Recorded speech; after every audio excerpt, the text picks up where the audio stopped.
Hey, everybody. Welcome to the back room. I'm Andy Ostroy. Very excited today. We have as our guest actor and comedian Gary Gulman. But first, let's do this. Well, Larry, I've read that it's the toughest statement I've made, but it's essentially what I said in my book. It's essentially what I've been saying around the country for the last year and a half. Look, you know me well. I'm a look out the windshield guy, not a rear view mirror guy.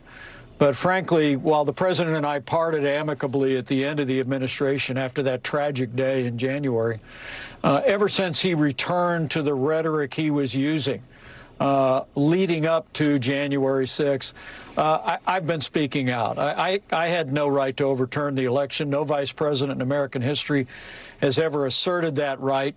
You know, I've been speaking out everywhere. You know, it's on TV. It's in my book. I spoke out at a strip mall in Buckhead the other day. But you know where I won't speak out? In court or in front of the January 6th committee. I'll speak out anywhere except under oath and where I'm testifying because I'm a coward. And by the way, I'm actually a hide in the trunk guy for anyone who cares. My God, I'm so sick of him and his I'm speaking out, but he's such a coward. He won't testify.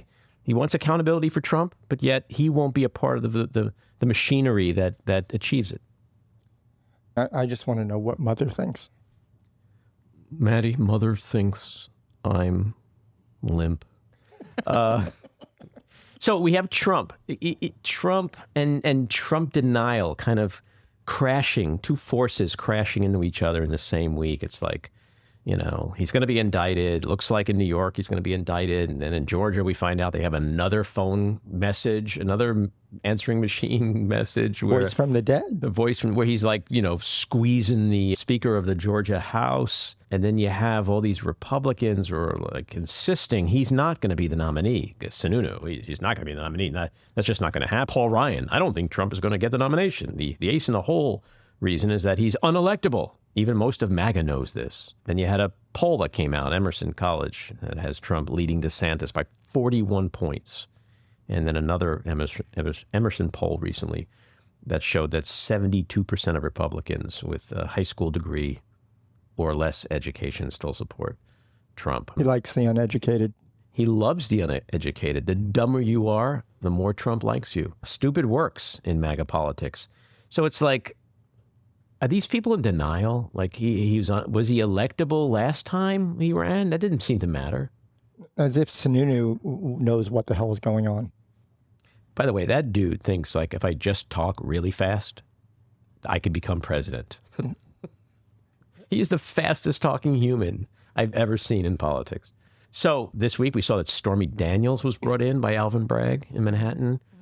Michael Cohen went back in to testify again. Hope Hicks has already testified. Kellyanne Conway has also testified. Like, it's getting down to the wire. I actually thought that by the time we clicked on the microphones this morning that it would have been a day for celebration. Next week. We hope. Next week seems like for sure. I do hope that they roll out Trump's attorney a few more times. Takachino or Taco something. Takahashi. Yeah, that guy. I just catch him on with Ari Melber. Yeah. That was the best. It's ridiculous. It was like he's a Queens boy, stealing, you know. Stealing candy from a baby. Well done, Ari. The big issue is going to be whether it's going to be a misdemeanor or a federal crime. And to those who are not following this... Or a felony. I'm sorry, a felony, right. The issue is whether or not it's just like a simple misreporting of information or whether or not there was like campaign finance violations. It's hard to imagine that the Manhattan DA's office wouldn't be bringing charges if they felt they didn't have something more than a misdemeanor. Well, I mean, it could be several misdemeanors, and the Manhattan DA's office is unique in that it goes after these kinds of business crimes. Yes, that's their business. This is their wheelhouse. So, and then between Georgia and then Jack Smith, the documents at Mar-a-Lago and J6, like I think it's all about to come crumbling down.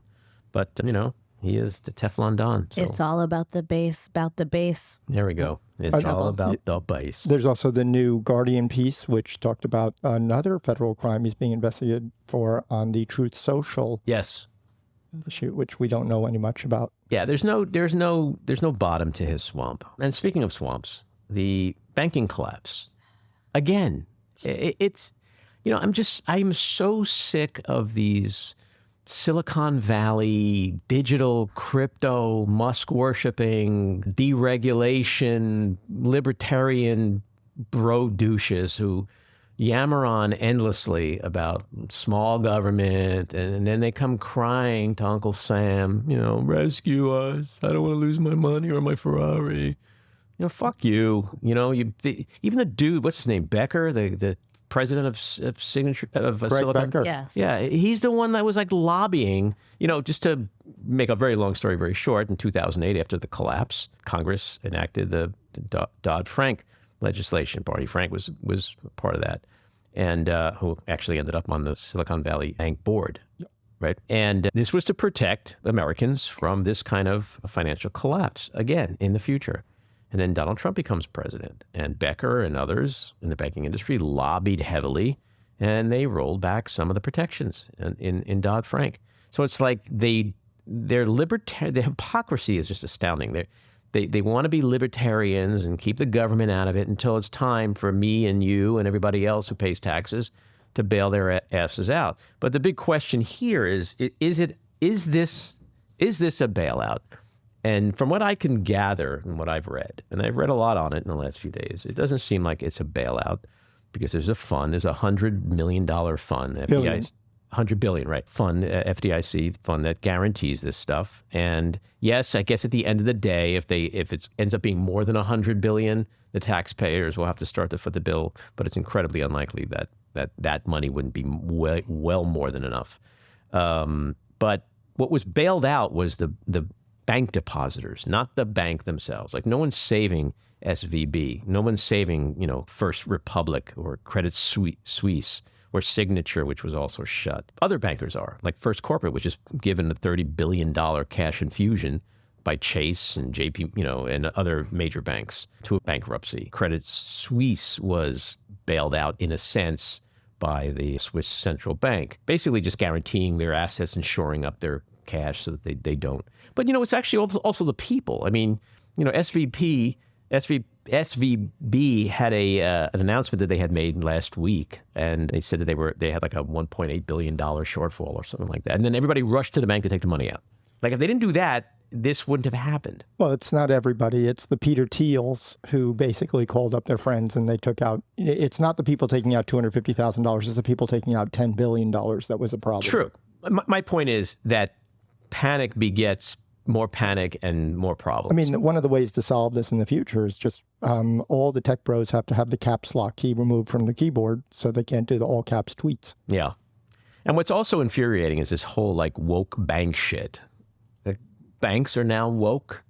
But, there's the ESG policies, which are environmental, social, and corporate governance-driven investing strategies. And then there's DEI, which is diversity, equity, and inclusion. And you have people like Senator Tom Cotton of Arkansas who are like, this is the reason, this is the cause. Because they're too distracted on diversity and inclusion. There was an op-ed in the Wall Street Journal which basically said that there were too many women on the board. Yeah, like what does that even mean? That's the reason. Yeah, that's obviously the reason. Yeah, if there were no women on the board and we didn't stop worrying about like hiring more black and brown people, like what they're basically saying is if you could just let the white guys control everything, without any kind of, interference, like everything back would in be 2008. Okay. But it's the white guys who keep fucking everything up. Jesus Christ. So anyway, the Department of Justice is opening an investigation. We'll see what happens there. So that brings us to our winners and loser. My winner is Jamie Dimon and the biggest banks who are going to vacuum up enormous amounts of capital from people leaving regional banks. Mm-hmm. My loser is, going back to your rant a moment ago, is Greg Becker, CEO of Silicon Valley Bank, who just on February 27th happened to sell $3.6 million worth of shares, among other things that he did wrong. My winner, Ukraine. Poland pledged sending MiG-29s to Ukraine, becoming the first NATO country to do so, which was quickly followed by Slovakia. My loser, my favorite loser, Marjorie Taylor Greene. Marjorie Taylor Greene's Mexican drug cartel bomb was actually a bag of sand. Marjorie. My win, I had him down as Manhattan DA Alvin Bragg. He's not quite the winner this week, but I'm going to leave him out there because I think he's going to be a winner very soon. My loser, the Oscars, which yet again can't seem to find a woman director to nominate for its Best Director award. That brings us to our rant. Florida Governor Ron DeSantis went on Tucker Carlson's show Monday night and did his best impression of British Prime Minister Neville Chamberlain's 1930s appeasement of Adolf Hitler. Here's the gist of what Ronnie Meatball said. Quote, while the U.S. has many vital national interests, becoming further entangled in a territorial dispute between Ukraine and Russia is not one of them. Territorial dispute? Seriously? And he wants to be president? Commander-in-chief? Sworn to defend America against its enemies, domestic and foreign? Most of the intelligent, sane world views Putin's invasion of Ukraine as not just a heinous war crime, but as an existential threat to post-World War II international security. No surprise that Meatball chose to spew his ignorant rhetoric to Carlson, himself a major opponent of U.S. involvement in Ukraine. He's called President Zelensky a corrupt, quote, anti-hero, and has mocked him for dressing, quote, like the manager of a strip club. And no surprise either that Trump, the former Putin ass-kisser-in-chief, who wanted to destroy NATO, said he'd let Russia, quote, take over parts of Ukraine in a deal he could negotiate day one. Lastly, also not a surprise, Meatball's dangerously foolish, naive comment has been widely criticized by leading Republicans, including Mitch McConnell, Mike Pence, Tim Scott, Chris Christie, Nikki Haley, and Lindsey Graham, who said, quote, the Neville Chamberlain approach to aggression never ends well. If Meatball's going to run for president and command the greatest military in the world, he needs to better understand 2023 geopolitics and Russia's threat to world order. Well, it's time for our guest today, Gary Gulman. He is an actor and comedian and is one of the most popular touring comics, selling out theaters around the country. The New York Times wrote, Gary is finally being recognized as one of the country's strongest comedians. He is currently on his Born on Third Base tour, in which he hilariously chronicles his impoverished childhood on food stamps, free lunch, and welfare checks. He's made 4 masterful TV specials, including his most recent, universally acclaimed stand-up special for HBO, The Great Depresh, a tour de force look at mental illness, which is equal parts hilarious and inspiring. He was most recently seen co-starring with Amy Schumer in the hit Hulu comedy series Life and Beth, and is currently writing a memoir for Flatiron Books titled Misfit. Gary, welcome into the back room. It is good to be here, Andy. Thanks for having me. First off, I just want to say I'm a big fan. I've watched you from the Last Comic Standing days. Wow. I was actually doing stand-up back then, not very well, as you can see. But I watched you and I thought, well, this guy's got talent and he's going places. And Oh, thank you. you did. You went places. Now, let's go back to where you started from, though, Massachusetts, which I was Yeah. just in Massachusetts visiting my daughter and my grandkids, a little south of Boston. You're from, how do you, I always get, the whole Massachusetts town pronunciation thing, like people like me from New York are like Peabody, but that's not how it is, Yeah. right? It's, what is it? Yeah, it's a shibboleth. You know that word? No, it sounds Yiddish. It does. I'm a Jew, and I think but I don't really do the Yiddish thing. Only I have a couple of like Mishigas and Schmata and stuff like that. Yeah, Schmad is a good one. That's a real good one. There's another good yeah. one but there's a lot of ones you can't say anymore, so we're not going to go there. Right. I think shibboleth is a Yiddish word or Hebrew word that was used. It's like a test. If you pronounce an expression the right way, it means you're from that area. So it was like it was kind of a defensive mechanism. So if you're from Peabody, you pronounce it Peabody.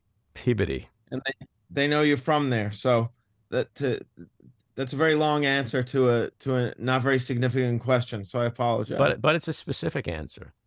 Yeah. And you being a former teacher, it seems quite appropriate that you went into the weeds on that one. Yeah, I like the weeds is where I get most of my humor. But there's also Gloucester and Worcester and Situate. Like, why can't they just name towns that people can phonetically say? Like, why does it have to be so complicated in Massachusetts? No, I know, and I think it's to keep the strangers away, or at least keep them on their back foot, I think. And then there's the whole Masshole thing. Like, that's like a pretty self-deprecating term, isn't it? Yeah, they're very proud of being obnoxious and or ignorant. Yeah, it's That's a good and virtue, being a they're the masshole. worst. Yeah, the worst sports fans. The Oh, team horrible. is I mean guilty until proven innocent. Until they win a championship, they are losers and failures.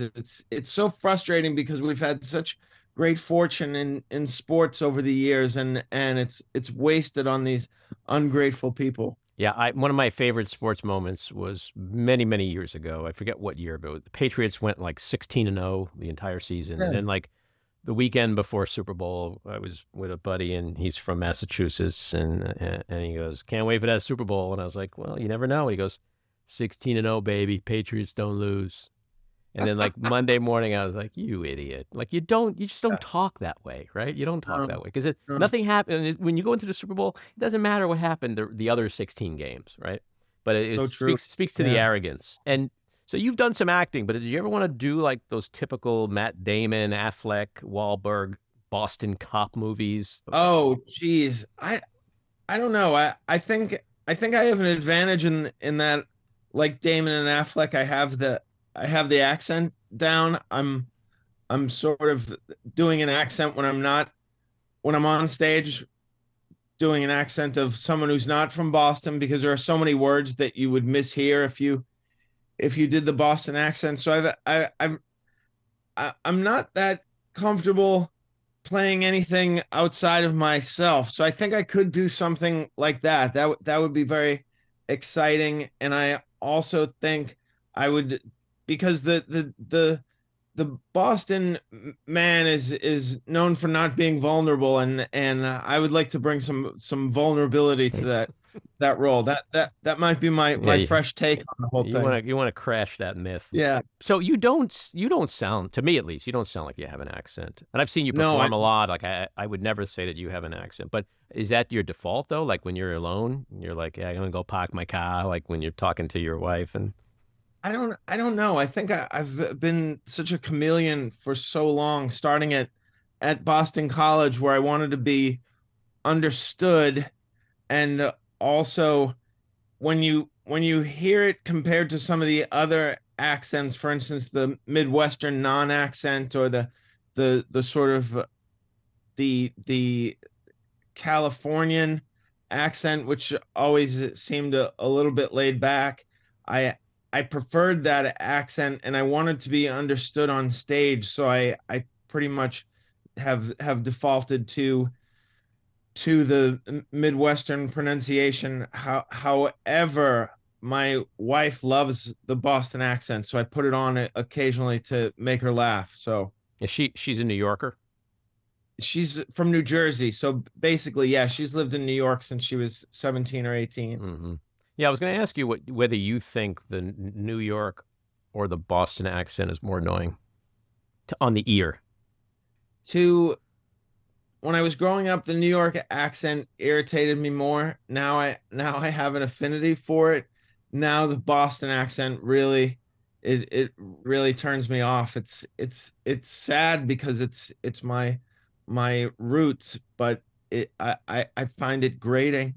My granddaughter, Cammie, is 4 years old, and they live up in Massachusetts, as I said before. And the other day, she was telling me about her favorite potatoes. She's like, "I like tater tots." And I was like, "What? Tots?" Like, I said to her mother, did you just hear her say tots? Like, as a New Yorker, that was just like, ugh, got to get this kid No. into some kind of speech therapy thing and reverse that before it gets crazy. So your parents divorced when you were 2 years old. Your dad, Phil, your mom Barbara. By the way, I love your mom. I watched your doc, and your mother is Oh yeah, awesome. yeah, She is just yeah. She's very charming. quintessential Jewish mom. Quintessential. Yes. And we're going to get to that in a bit when we talk about Yeah. your Great Depresh show. But I love the part where you're showing us the Lonely Tree book, and it seems like Yeah. that went completely over your mom's head during childhood. Like she had no idea that like a little kid writing a book called The Lonely Tree is probably not a good thing. Right. It's interesting. I think one, that parents were not as in tune with their kids back then, and for better or for worse.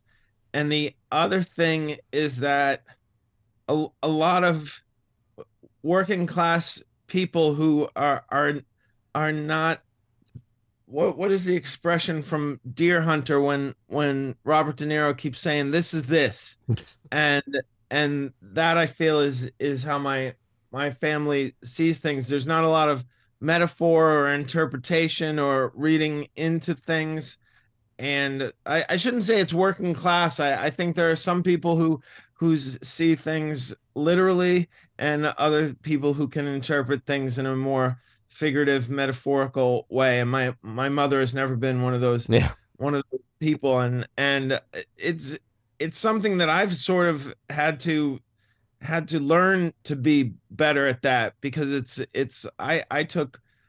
I was always overwhelmed by philosophy and poetry because I couldn't read between the lines, and so more reading and more study has led me to be able to understand some of the symbolism Mm. and some of the feeling in art. But that's taken me.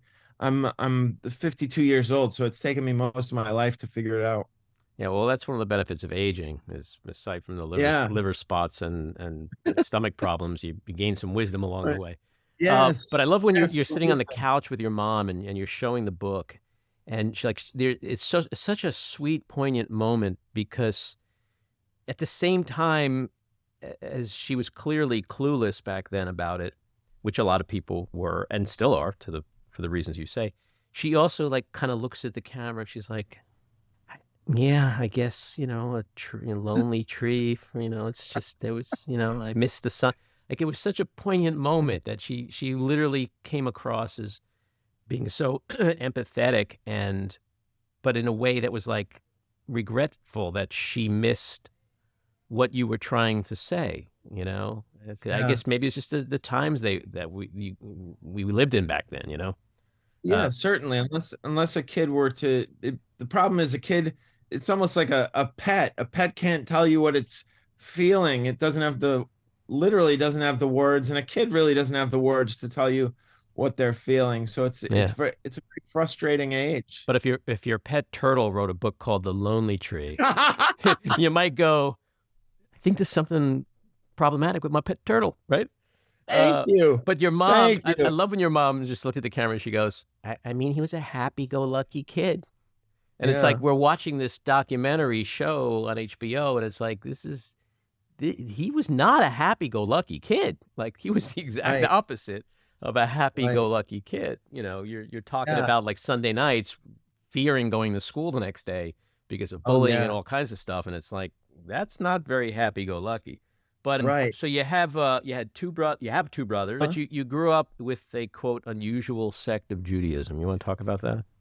Oh yes, we were poor people. We Because of the divorce and because my father worked for some very stingy uncles, we were broke, and so we didn't feel poor, thank goodness, because we had public assistance, and there didn't seem to be, and perhaps there was, I just wasn't aware of it. There didn't seem to be a stigma or a shame associated with this. And the other thing was that the neighborhood we lived in was middle class. The house was probably purchased with the GI Bill loan, and so we grew up in a decent neighborhood, and we also there weren't super rich people living around us, so it was middle class, and so there wasn't the in your face consumption that is so common now. Hmm. And is it true that you guys were on food stamps for? Oh yeah, yeah, yeah. Food stamps, and I got free lunch through high school, and there were we received assistance for heating oil and things like that, and Massachusetts, and I think it still was very generous to the poor and the needy. So we were very fortunate. My brothers both went to the University of Massachusetts, and I mean the tuition cost is laughable. It was either 2,500 a semester or 2,500 a year Mm-hmm. to go if you were in state.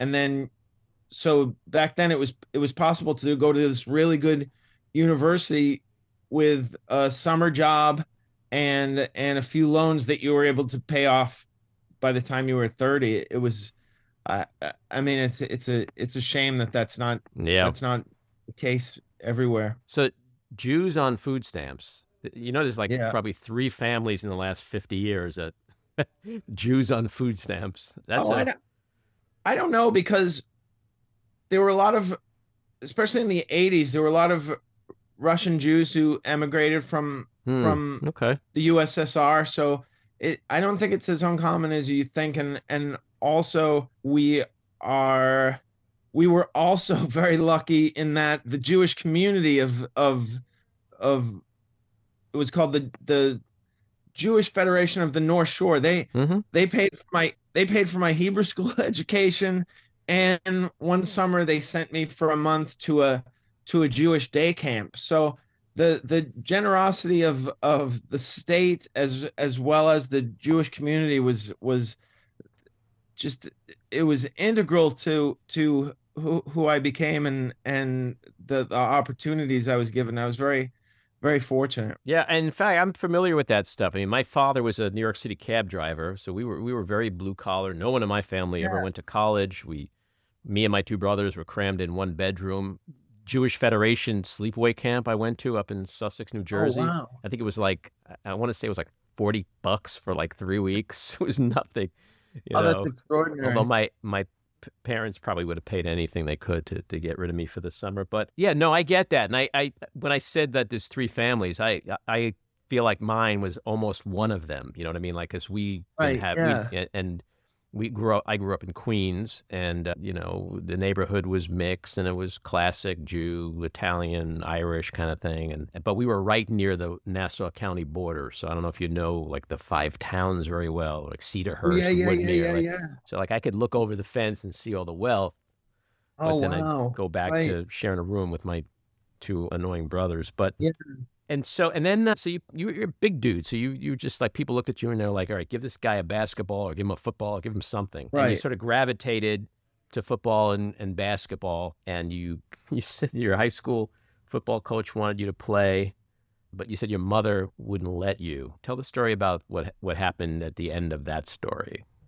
Oh, I mean, I gravitated towards basketball, but I was dragged kicking and screaming onto a football field by there were these two, they were assistant coaches on the basketball team, and they were twins, and they looked like comic book heroes. They were muscled, had these really strong jaws and long hair. I mean, almost like Thor.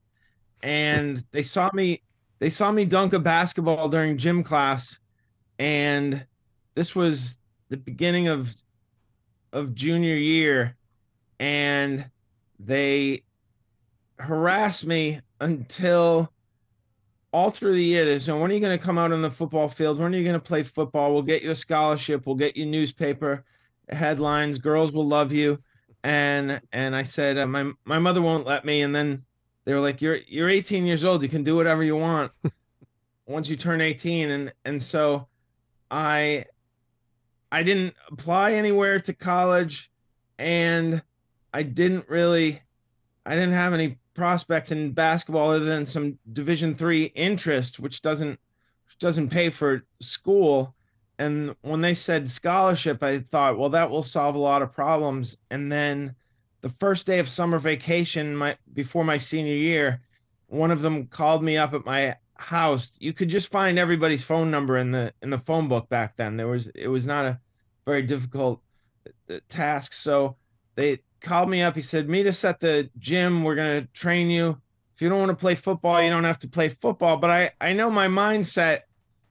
Once somebody does something nice for me like that, I'll come through for them. So I wound up playing football, and I got probably 6 or 7 scholarship offers, and I wound up going to Boston College because it was the best school that I I had a free ride to. So it was a good education. And the problem was is that the football program was too strong and too intense, and I was overwhelmed. I didn't have the makeup to really withstand the setbacks and the learning curve. So it was it was, I don't want to say it was a failure, because it sounds like I didn't get anything out of it. I got an education out of it, but the football aspect of it was not. I did not equip myself with much distinction. The punchline I loved is you said when they tried to get you to play and you were like, my mother won't let me, they said, you're 6'6", 250 pounds. I think you can overpower her. Oh yeah. I mean, that's Yeah. genius. Well, it just shows you, like, thank when you're a you. kid, it doesn't matter how big you are. If mommy Yeah. says you're not going to do it, Yeah, yeah, yeah. you're not going to do it, you know? I mean, I don't know if you have ever had this with your mom, but I was 6'6", 255 I was pounds. never 6'6", by the way, so I never had that Right, with my but mom. but with a look, my mother could make me into a 6-year-old boy cowering, because My mother she still was- does that. Yes. Oh my gosh. It's a magic power for us. The V'd eyebrow and the grimace, and I heal. Yeah, my mother can within 30 seconds turn my brain to gefilte fish. So it's that's our relationship. So before we get to comedy, I want to just so you were a high school substitute teacher, and then you worked at Coopers and Lybrand, which is like at the time a big six accounting firm. Yeah. Like, so you just decided like, hey, this steady paycheck thing is not for me. I need comedy. Like, what? How did you get from that? What in your mind? When did the shift come where you were like, I don't want this kind of shit. I want to do something different. I want comedy in my life. Oh, I mean, I wanted to be a comedian since I was a kid, since I knew it was a profession. But there were so many forces within my family, and then a woman I dated in college just really discouraging this idea, saying it was impossible. The thing that they make you think with comedy is that there are only 6 or 7 people who make a living at it, and they're super famous. They're Chris Rock and Jerry Seinfeld.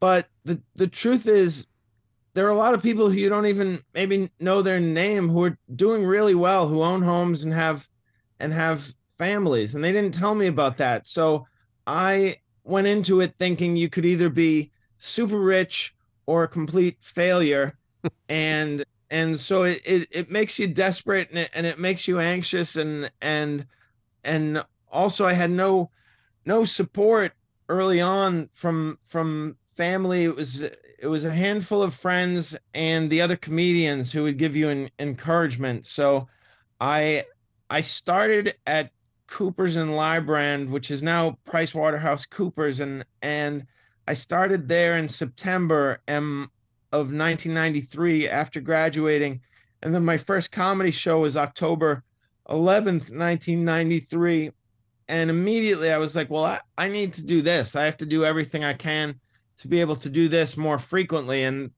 But for 6 years, it was first at Coopers and then at Starbucks and at my old high school, just having these side jobs to keep my dreams afloat. It was the best of times and the worst of times, in that I was always broke and anxious about my future, but I was so in love with comedy and the people I was working with, and the different milestones I would reach in terms of achievement, and it was very exciting, and I'm really grateful for those days. And your early years when you were a kid, you said you always wanted to be a comic. Was there an outlet for it that you found? Like, I mean, knowing of you and watching your Great Depresh special and just knowing your history, like, it doesn't sound like you would have been like the class clown kind of guy, because that requires like, here I am, like you're more withdrawn and inward and insecure, and like most of us. And were you funny at places, or was it just all inside waiting to burst out until you finally got on a stage? No, I was funny. I wasn't the class clown because of exactly what you said. I didn't want to get in trouble, but I would always make quips, and I was always even even when even when I played football at Boston College, I remember the strength and conditioning coach whose job it is to just make you do the hardest things involved in playing college football, which is training and preparing. I found it very interesting. He would comment on my wit, which nobody really in the football world would do. And I remember those twins. They would say, "You're very funny, but your style does not play well in this locker room full of brutes and cretins. They don't get you." So it was. I would occasionally have people who recognized where I was coming from, and I had a couple of teammates on the Boston College football team who thought I was really funny, but they saw me on the weekends away from the coaches and things like that. So I I knew that I had an unusual gift in that I could think quickly and I could make connections very quickly. I'm sure there's a type of intelligence that I lack, but also a type of intelligence that I have a forte with. So, and whatever it is in making connections between two things that are unrelated, I think I'm gifted in that area. Mm-hmm. So you started doing the open mics in the various clubs in '93. Dick's Beantown Comedy Vault. Yeah, What a great name for a comedy club. I like yeah, that he threw his name in there. yeah. It was a really cool place. They had an open mic every Sunday night, and if you didn't mind staying from 8 p.m. till about 12:30 in the morning to go on, you could do 5 minutes. But the comedians were held in what was a bank vault at one time. So there was this giant, I mean, literally the door to a vault. It was really impressive. It was really a piece of art. And we would sit in there where they used to keep the diamonds and safe deposit box. But there was a small stage, and it was really one of my favorite rooms. I also used to perform. I had a friend from Boston College named Randy, and he played guitar at a bar near the Comedy Vault. So after the Comedy Vault, I would go to his show, and when he took a break, he would let me go up and tell jokes to people who were talking over me. It was ridiculous, but I was convinced that just speaking into a microphone was pushing me forward in where I wanted to be. I love the juxtaposition of the vault. Like that's where they kept all the really valuable stuff like cash, Yeah. jewels, Yeah. and no-name comics. Yes, terrible, Equal terrible. value. Yes. And then so you went out to LA, and that's kind of around the same time that you got Last Comic Standing, and that was a big deal because that was a big TV show at the time. And then tell me about like how did the career start to snowball from there? Well, the first thing that was really helpful was I did this annual festival in Montreal, Canada, called the Just for Laughs International Comedy Festival, and in the 90s and up until I think 2000, they were really it's sort of like the situation where they try to find the next Michael Jordan to sell sneakers. They were trying to find, because Tim Allen and Paul Reiser and Jerry Seinfeld had made so much money for commercial television. They were trying to find the next Jerry Seinfeld, so they would give these very lucrative development deals to young stand-up comedians, and that lasted for about 10 years. The thing that you don't hear about is that most of the comedians never made a show. Some made pilots that didn't get picked up, so it was almost like a subsidy for young stand-ups, in that you didn't have to be on the road to make money, but the side effect was that you couldn't get on the road to make money because you weren't well known. And only the people who had situation comedies were really, or movies were getting work, or had become stars on television, like Jerry Seinfeld. Before they had TV shows, they were well known through Johnny Carson and David Letterman. So it was a very difficult time, because I was living in Los Angeles, and there weren't that many comedy clubs, and the comedy clubs they did have were stacked with people who were household names.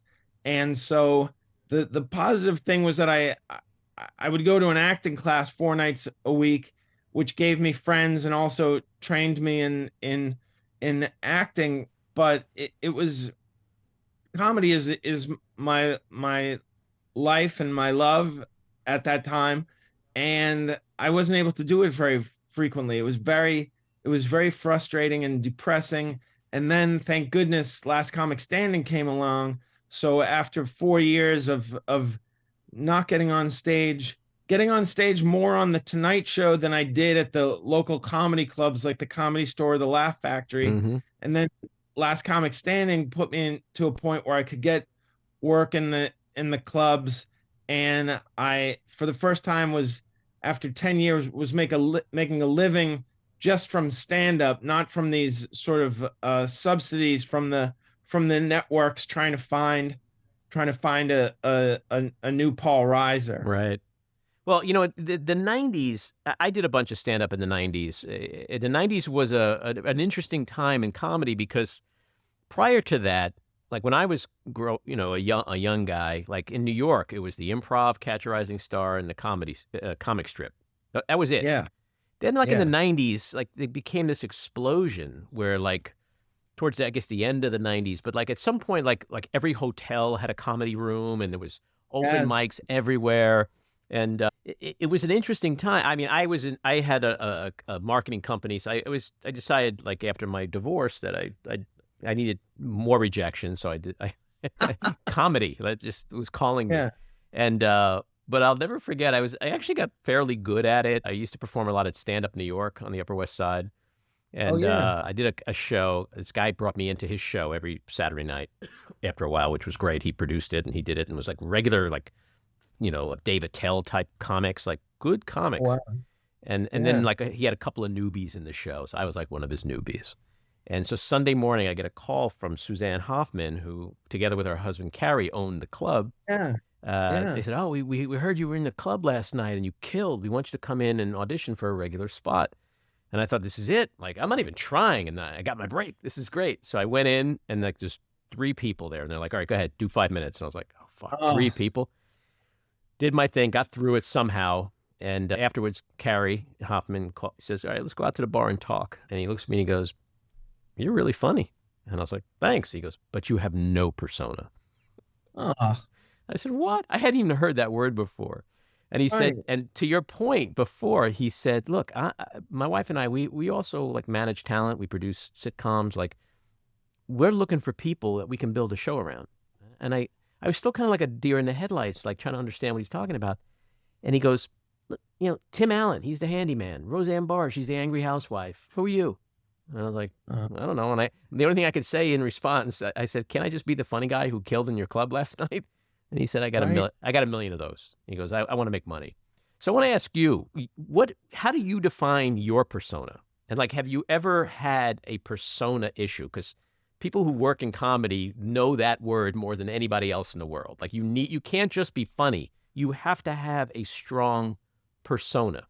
Did you always feel like you had a persona? Did you have to work at your persona? And what is, in your mind, what is your persona? I mean, it's I got those development deals partly because I talked about my family and living at home with my mom when I was 25 years old. And so all the shows they wanted to do were based around me living at home.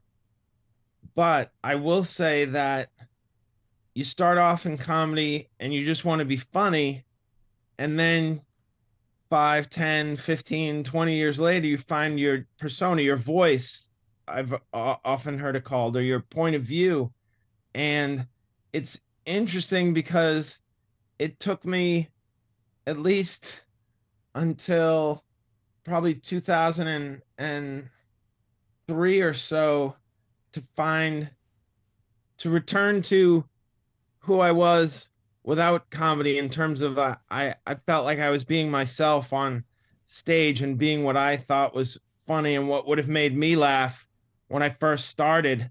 But it takes so long to learn the technique and the delivery and get confident on stage and comfortable and not anxious and worried and speak too fast. So it's this journey into becoming yourself, although people probably said it never made any sense to me until it occurred. It's almost like one of those things where you don't know you're doing it until you do it. So I can say now, well, my persona is I'm exactly like I am off stage, but a little more confident. I would say I'm basically myself, but after a really strong cup of coffee.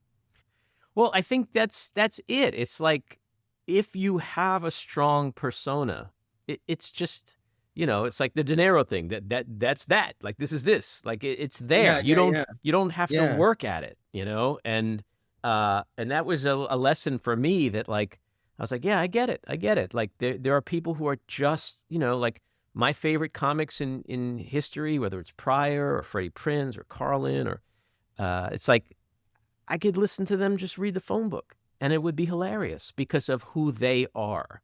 Whereas there's a lot of Right. comics, guys like me who dabbled at it, didn't really get anywhere and could be funny for 5 or 10 minutes. But like when you walk off the stage, it's like you're not remembered because you're not really being you per se. You're being a funny guy that you've trained yourself to be and you could do it, Yeah. But it's just it's an interesting thing because it is, it's like anything. If you are genuine and authentic in who you are, that comes through, and Yeah. you can succeed. I want to ask you about some of your bits. Like, what's a favorite bit of yours? Like, I have favorites of yours, but I want to see what you come like. Oh, What do you think is like just so fucking funny that you created? like I you. mean the the one about when I am a role playing with my girlfriend, and we play professor and student who needs to pass my class to graduate, and she just wants to have sex, but I want her to take the class seriously, and so we wind up in an argument. That's one of my favorites, mainly because it was a joke that hardly ever worked until I sort of came into my own in terms of confidence. And it was the first joke where the audience disagreed with me on whether it was funny or not.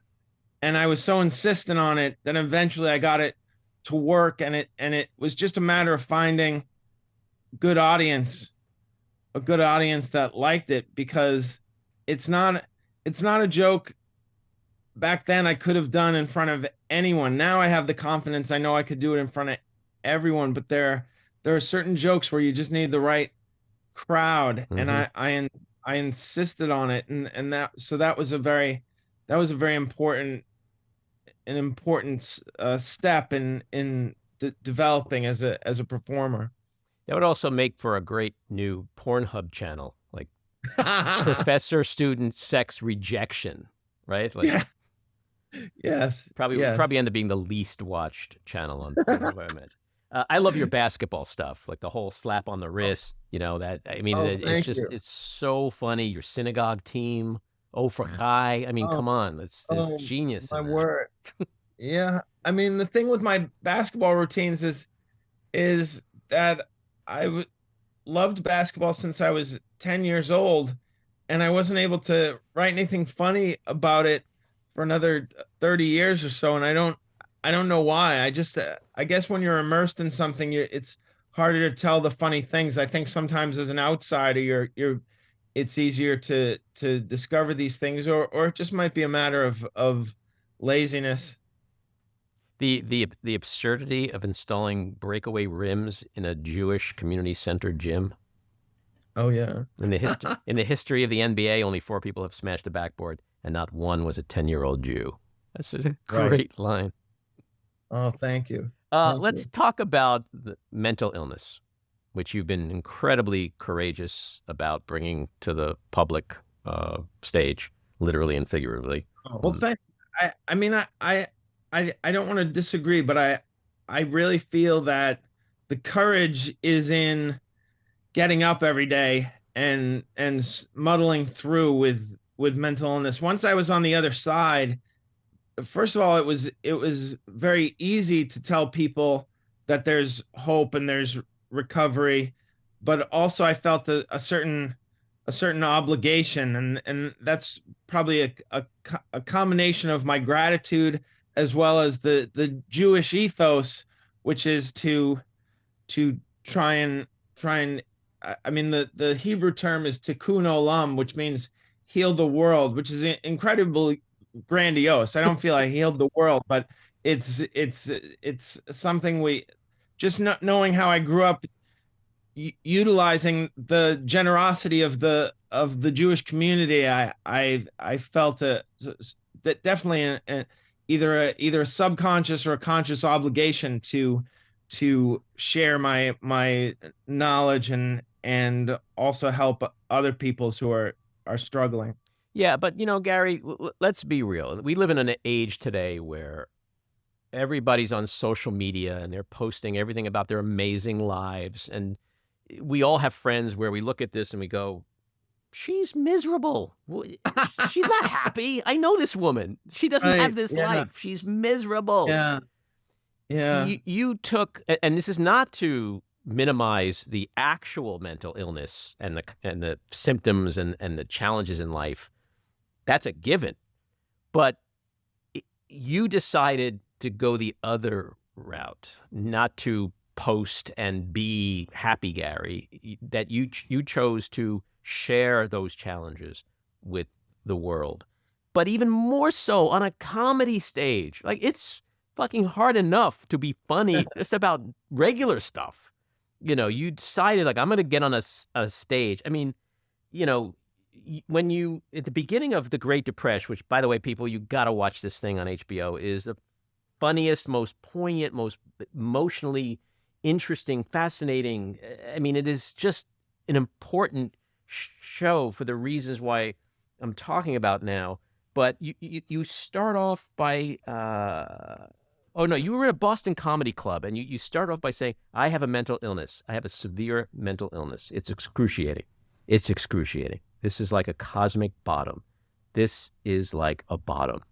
I mean, when like Harry and his wife decide to get a babysitter and go out Saturday night to a comedy club, like that's not the shit they're expecting to hear, right? Like the courage that I'm talking about is that to get on a stage and drop that kind of bomb, but have the confidence that you're going to turn it and you're going to have those people eating out of your hands.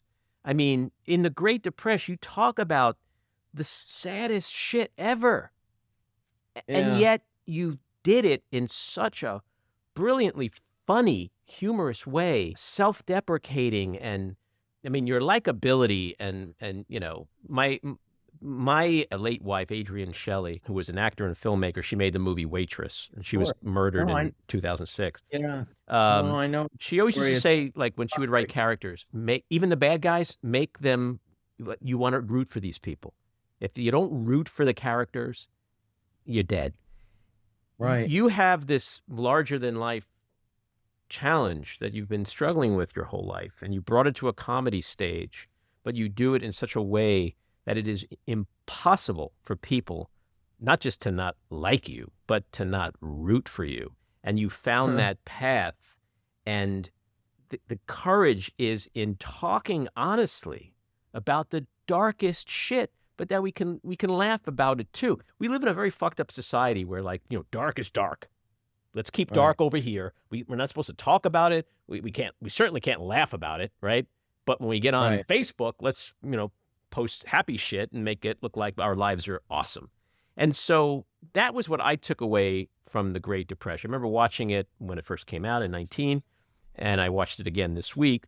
And because not many people are doing that. And we're also at the same time in our culture today learning about how many people suffer from mental illness and how many people have depression and anxiety in our kids today, and going through the pandemic and how that exacerbated it all. And so you're, with all due respect, you're being a little modest, but there's a real bravery in doing what you did and making it okay. That's the thing. You've made it okay. Oh, well, I mean, that's such a beautiful testimony, and I'll say thank you. But I think comedians, there have been a lot of comedians who have, I shouldn't say a lot, Maria Bamford and Chris Gethard have made great specials talking about mental illness before me. So I wasn't, at the time I was like, well, they talked about it. Why do I need to talk about it? But I did have a little bit of a difference in my story, that it made it seem like I wasn't just copy and pasting. But the thing is that I was standing on the shoulders of giants, and a lot of people have asked me over the years, and I understand that they say, well, are comedians more likely to be mentally ill? And I think the answer is maybe a little bit, but what we're really seeing is that comedians are 9 times as likely to talk about it on stage in front of strangers. And I remember when I first started, and this seems like such a small thing now, but in 1993, it was very significant that I saw a woman. Her name was Barbara Swanson. She's passed away, but she was a beloved comedian around Boston, and everybody enjoyed her, and she was nice and very generous. And she talked about on stage being on Prozac. And I remember thinking, oh my gosh, why is she telling everybody that? They're going to make fun of her, and they're going to be uncomfortable around her. But really what happened was people laughed. And as a person who was on Prozac at the time, I thought, oh my God, she's really nailing this observation, and what a great gift. So I will say that I'm standing on the shoulders of giants, and 2, I had a lot of time where I was depressed and didn't have the skill as a comedian to really talk about it in a funny way. So I think that the sort of the what is that Spock used to say, the not the guiding mission, whatever it was along the lines of a guiding mission, is that first you got to be funny, and especially if you're an unknown comedian. Luckily, by the time I was doing the Great Depresh on the road, people were there to see me, so they were, like you said, comfortable with my persona. So that was very helpful. One, that I had the skill to translate it from fact into comedy, which is fact, but usually with a twist. And the other thing is just the distance you have from it when you've recovered or are recovering or are feeling much better, where it's almost redemptive to say, yes, I went through that, but I'm getting laughs off of it now, and that feels really good, and that makes me happy. And the good thing that I'm very grateful for in my career was that laughter was more important to me than earning a living.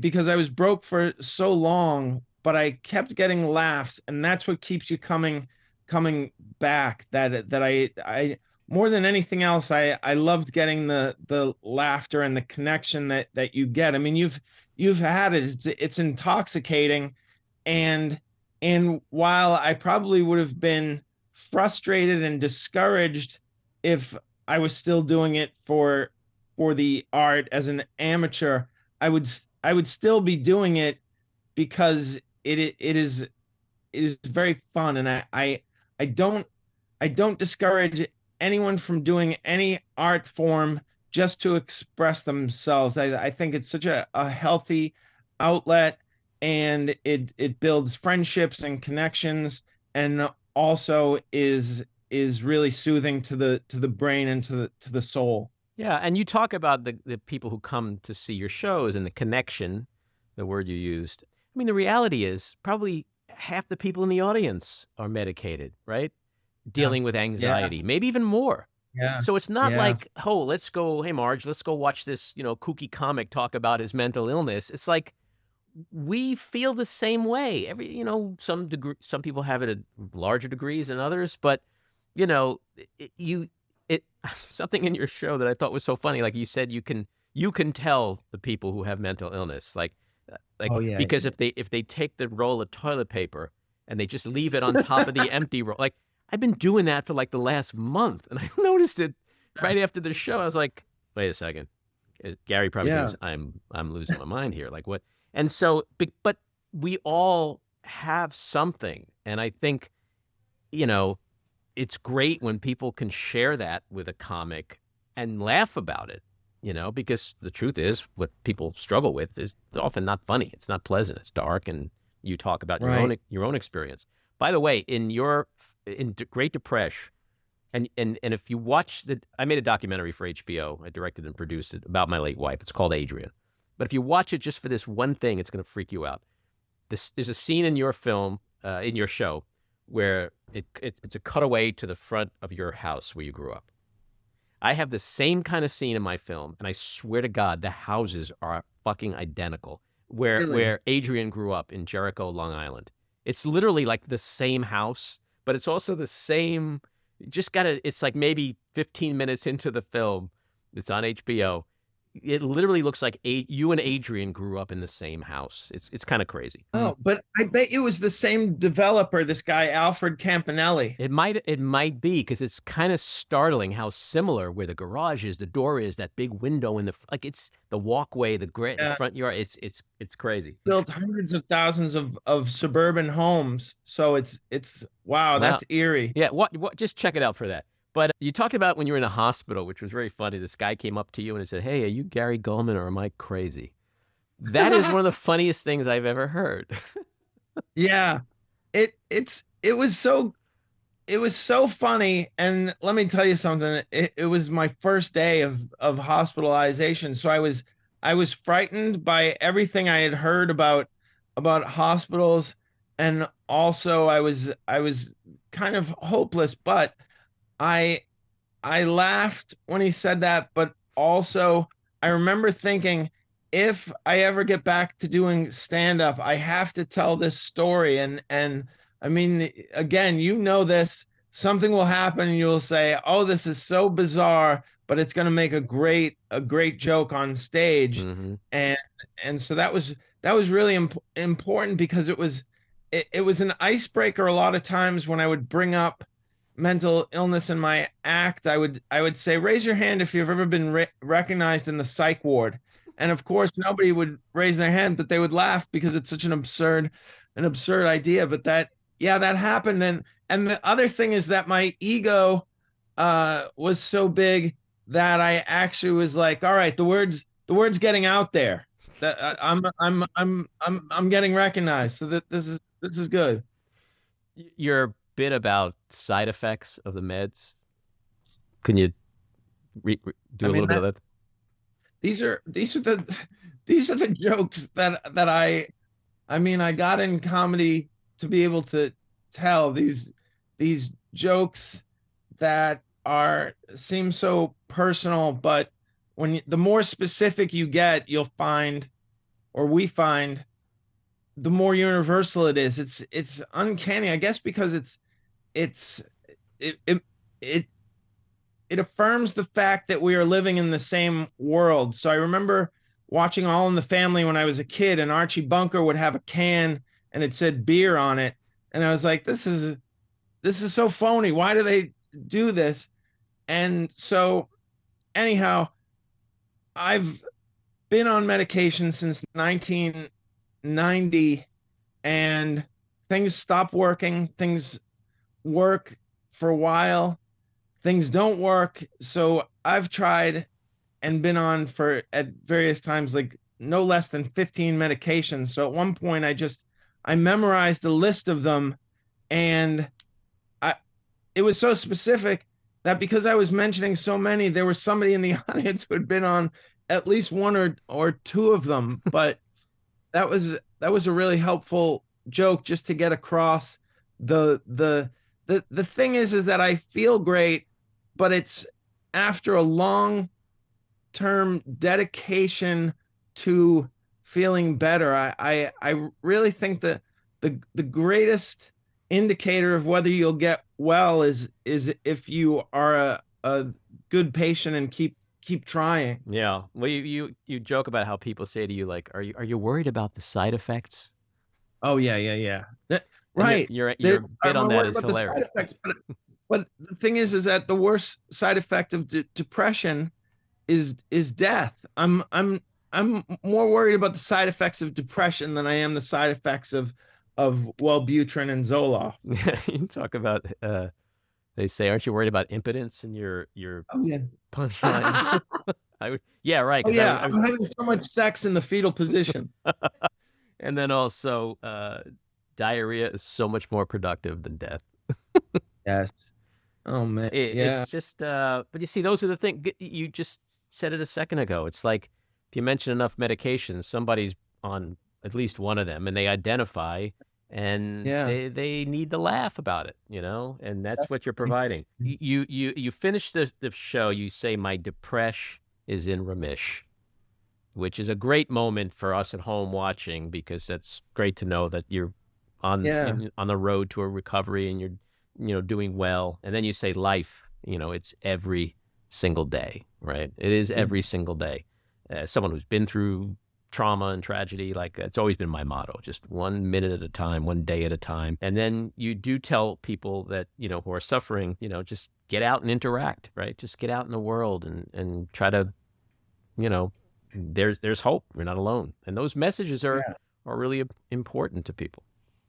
Yeah, I found them really helpful, and the thing I always say is that it it's not one thing that will make you better or able to function. I've hit it from every angle, be it medicine and exercise and diet and getting enough sleep and making sure that I spend time with friends, or at least like during the pandemic, I would make sure I was on the phone with a friend for at least a half hour each day, because those things, my doctor has said this, and I've heard this confirmed elsewhere, is overcoming that inertia of sitting alone is so helpful. It is not going to cure you, but it can make an incremental improvement in how you're feeling. And sometimes that's enough to do the next thing, which is maybe go for a long walk with a friend, and that is so helpful. It's so sad that it's kind of a razor's edge of desire to live some days. That there are days where you want to give up, and then somebody will make a phone call, invite you out, and somehow you muster the energy and courage. I really think it's courage to go out there and take a chance. And at the end of the day, literally at the end of the day, when I'm going to sleep, I think, all right, I'm going to feel lousy tomorrow morning. But for 45 minutes when I was walking with my friend, I felt alive, and I recognized the value in existing, and that's enough some days. And it seems like you've got a great support system. I mean, your wife, Sade, Yes. not that Yes. Sade, your Right, Sade. right. Not, yeah. She seems like a saint. Sade, oh my word. I can't imagine doing it by myself, but then I remember I did it by myself for so long. I went to doctors, and I And I struggled with this alone, thinking you had to do everything alone. Nobody would care enough to help out. And she went to every doctor's appointment. She researched for me. She looked into other things. She got me an appointment with somebody who gave ketamine infusions. I mean, I was so overwhelmed and addled at the time that I probably didn't make it clear how grateful I was for her. But at one point, she learned how to grow mushrooms because she had learned about a study that's actually very far along in trials about psilocybin mushrooms and treatment of depression and trauma. And there's actually a great book by Michael Pollan, who wrote Omnivore's Dilemma. It's called Changing Your Mind, which I recommend. But I've never done the mushrooms, but she grew these mushrooms in our apartment, and we never used them. But she committed a felony to try and save me. So I'm really, I can't say enough for the family team effort aspect of dealing with mental illness. Well, when you got a woman who's willing to break the law for you, I'd say she's a keeper. She's a keeper. So you got your mother, you got your wife, you got your mother, and you got the comedy stage, and those are all very important things to, in this process. Gary, you've been really generous with your time. I've got a million more questions. I could probably sit here for the next 6 hours. Fortunately, you got a book coming out in September called September Misfit. 19th. Yes. So we already talked about offline how you're going to come back, and we'll talk about the book, and I get to ask you some more questions. But really appreciate you coming on. This was truly fascinating. I love comics, and I'm a comedy snob, and I just think you're one of the funniest dudes out there. I really enjoyed our talk. Hopefully we'll be able to go for a walk someday in person. Absolutely. Well, we'll end on that note. Thanks again, man. This is great. That's episode 52. If you like what you've been hearing, and even if you don't, let us know. We appreciate the feedback. You can leave us a message at 845-307-7446. Email us at backroomandy@gmail.com or tweet to me at Andy Ostroy. And when you listen, please take a quick moment to rate and review. It's very helpful. I want to thank my co-producer, engineer, and editor, Maddie Rosenberg, associate producer, Jen Hamoud, Cricket Langell for our artwork, Andy Hollander for our kick-ass music, Patricia Wind and the Epicurean for the Backroom Studio, and a big thank you again to our guest, Gary Gulman. So keep your eyes on Washington, Hollywood, and your own backyards, and we hope you'll join us again next time. Have a great week.